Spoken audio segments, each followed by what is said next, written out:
I am at the Lost Trades Fair in Bendigo, Victoria, Australia.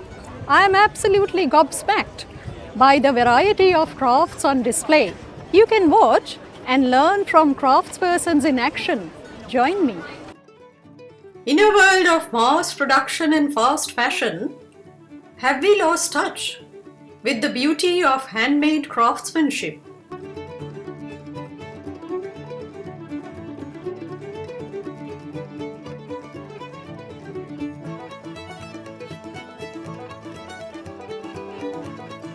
Today we are taking you inside the Lost Trades Fair 2025, where artisans from all around the world are bringing their heritage skills to life. Many of these trades once formed the backbone of society. Dating back to ancient Egypt and Rome, stained glass flourished in the medieval period, adorning Gothic churches. How to make a spider's web using stained glass. Trace out the design on a piece of glass.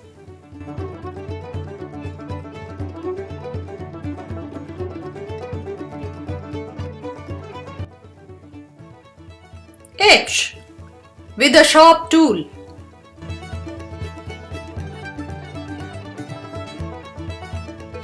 Put gentle pressure to get the required shape. You could end up with dream catchers, Tiffany lamp shades, jewelry, and so much more. Bespoke tailoring remains the gold standard of craftsmanship. Beginning in the 17th century, this was reserved for royalty and aristocracy.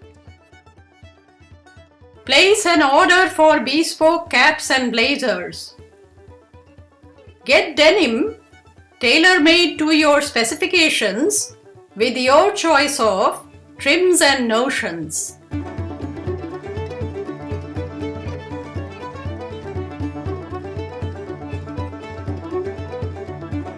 Indigo dyeing is an ancient craft with its roots in India, Japan, and Africa. Indigo is a really, really old dye, like a really ancient dye in the world.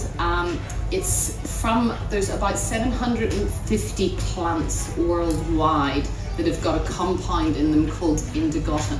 So in this vat I've got water, indigo powder, Pescaria tinctoria, indigo powder from Japan, so the really strong one, fructose and lime, hydrated lime, builder's lime.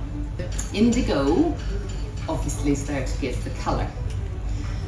The hydrated lime is there because indigo operates best in an alkaline environment. So I need to alkalize the water with the lime. And also the fructose is the most important thing. The fructose and the indigo kind of do this weird chemical thing. Now, I'm just going to wet the scarf out first, so when I put it in the dye can adhere better. And it's water and a little tiny bit of soda ash. So I'll just pop it in here.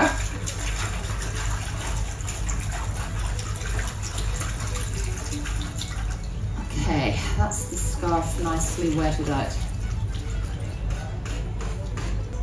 Scarf's going in nice and gentle, and I need to keep the scarf under the water. Here we go.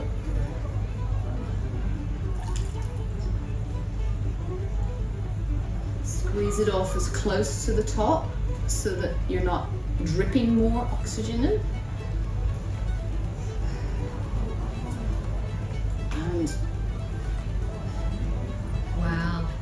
That's the one. Who said wow? That's the one we want, Ruthie. Vegetable dyed fabric and yarn for you to buy. So what kind of dyes do you use? Like plants? They're all plant dyes. Everything's plant dyes, natural dyes. Like turmeric and things like that? No, not in this lot. No, like madder root. Yep, madder. And caustic and indigo. Yes. And then some eucalyptus. Because of its foul smell, Queen Elizabeth I of England banned the cultivation of indigo or woad within a 5-mile radius of her palaces, including Windsor Castle. Unlike chemical dyes, indigo dyeing is sustainable, toxin-free, chemical-free.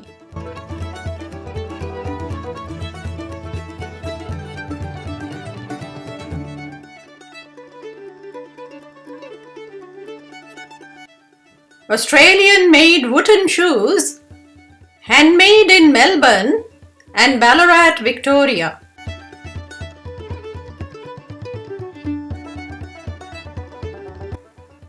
Embossing on leather. Spinning or turning of raw fiber into yarn is the foundation of textile making. Before the Industrial Revolution, every piece of fabric began with hand-spun thread.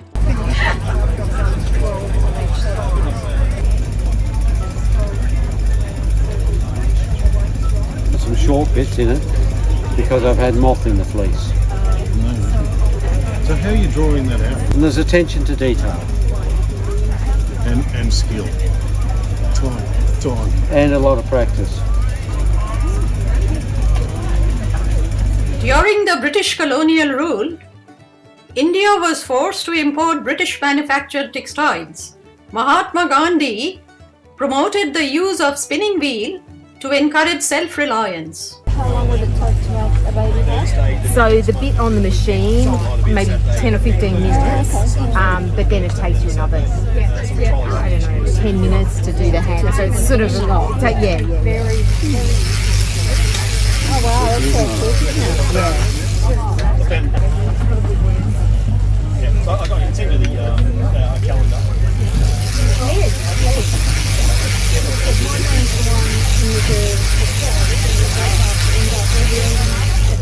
Before power looms took over, the shuttle loom was the backbone of the textile industry. Today, traditional weavers are bringing this craft back, creating durable hand-woven fabrics without electricity.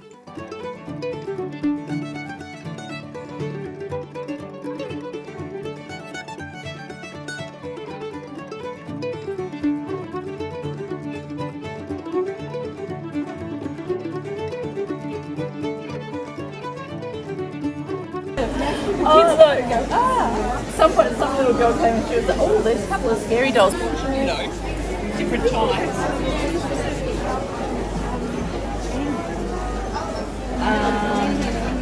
Raggedy Ann, right? From the 1920s, so she's 100 years old, and she does chain stitch and chenille, which is the raised pile embroidery. Napped. And she can also a whole lot of attachments, so I can run ribbon and braid through it and do coiling where it wraps an auxiliary bobbin thread around the chain stitch.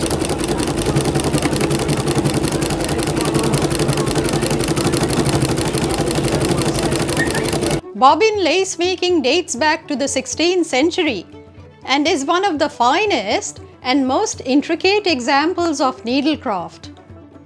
This slow, delicate art form involves twisting and braiding threads around bobbins to create breathtaking patterns.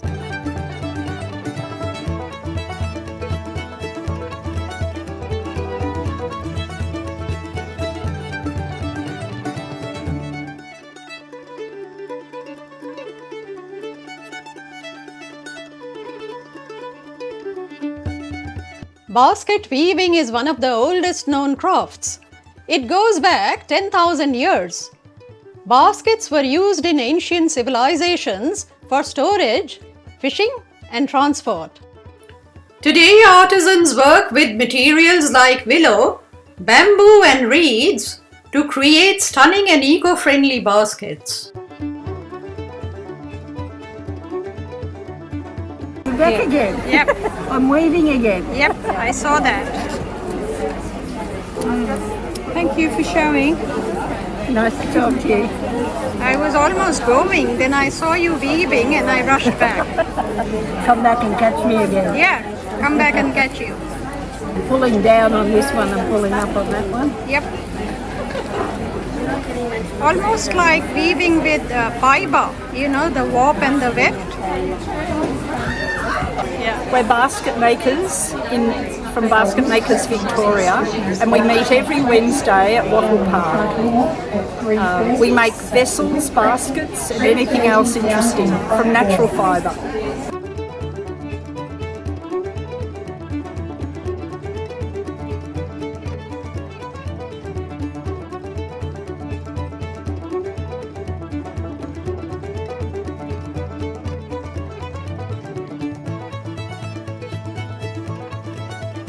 Dating back to ancient civilizations, from hand-stitched manuscripts to leather-bound volumes, bookbinding has played a critical role in the protection of written works. So then I'm going to sit at the bench, parallel to the bench, and what I'm going to do, take the first section, and I'm going to use my left hand to hold the section in place. Starting the hole furthest away from me, I'm going to come into the middle of the section, back out. What I'm going to do is I'm going to leave about 5 centimetres of thread. So when you're sewing a book, the first 2 sections are most critical, and then after that it's pretty straight, pretty smooth sailing. So back into the middle.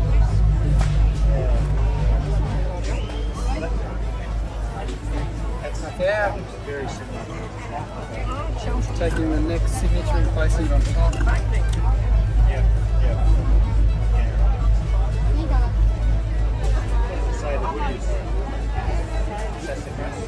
And then what I'm going to do through the middle is I'm actually going to go up through that loop there.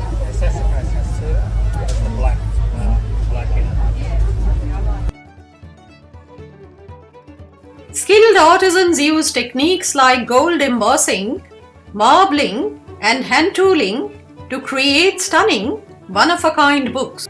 Many of the artisans use eco-friendly and low-impact production methods, using natural resources and recycled materials.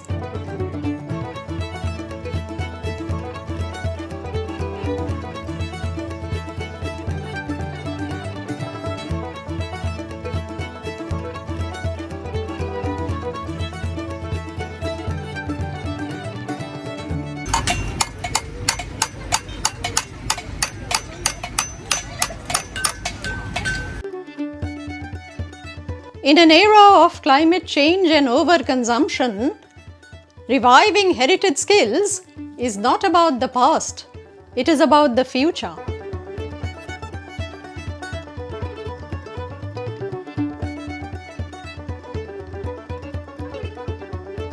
When I got off the train at Carrum Station, the sun was setting. In that moment I thought, the sun should never set on these incredible crafts. It's up to us to keep them alive for future generations to see, enjoy, and learn from.